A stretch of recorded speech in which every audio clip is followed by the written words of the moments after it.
তুমি তো নিজেই তো ফুলের মতন একটা পরি মেয়ে। তুমি এই যে এখন কষ্ট করে ফুল বিক্রি করতেছো, এটা আর তোমার করতে হবে না, ঠিক আছে? তোমার কি করো তুমি? আমার নানির সাথে দেখি ফুল বেশি। মামনি, কি নাম তোমার মামনি? ফাইজা।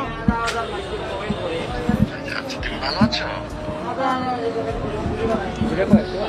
আচ্ছা, তোমার আম্মু আব্বু আছে? আমার আম্মু নাই, আব্বু বাইরে গেছে। আচ্ছা, তুমি এখন কোথায় থাকো? কি করো তুমি? আমার নানির সাথে দেখি ফুল বেশি। তোমার নানির সাথে থাকো, ফুল বেচো? আচ্ছা, তুমি তো নিজেই তো ফুলের মতন একটা পরি মেয়ে। তুমি আচ্ছা শোনো, তোমার বয়স তোমার চেয়ে হচ্ছে 2 বছরের 3 বছরের ছোট হবে আমার মেয়ে, ঠিক আছে? আর এখন যে তোমার ভাইয়া তোমার পাশে আছে, আমাদের যে সাংবাদিক ভাইয়া আছে তোমার পাশে, উনি এটা পুরোটা দায়িত্ব নিচ্ছে আমার পক্ষ থেকে। আমি যেটা করব, তোমাকে কিছুক্ষণের মধ্যে হয়তো কিছু অফিসাররা তোমাকে ডাকবে, তোমাকে বসাবে, তোমাকে চকলেট দিবে, খাওয়াবে, আর তোমার নানুর সাথে কথা বলবে।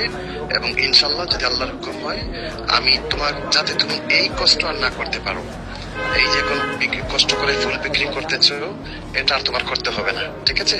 তোমার পুরো দায়িত্বটা ইনশাল্লাহ আমি নিচ্ছি, এবং তোমার জন্য যা যা করতে হয়, তোমার লেখাপড়া থেকে নিয়ে সবকিছুর দায়িত্ব আমি নিচ্ছি।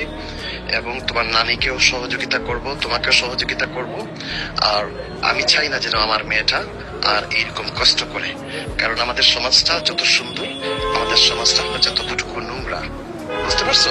সো আমি তোমার নিরাপত্তার চিন্তা করতেছি, এন্ড আমি পুরো রেসপন্সিবিলিটি, তোমার দায়িত্বটা নিচ্ছি। তোমার সাংবাদিক ভাই তোমাকে সবকিছু বুঝাই বলবে কিছু করে মধ্যে, ঠিক আছে?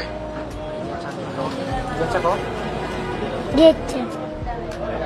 আর তুমি মা, তুমি আর এখন থেকে তুমি ইয়ে করো না আর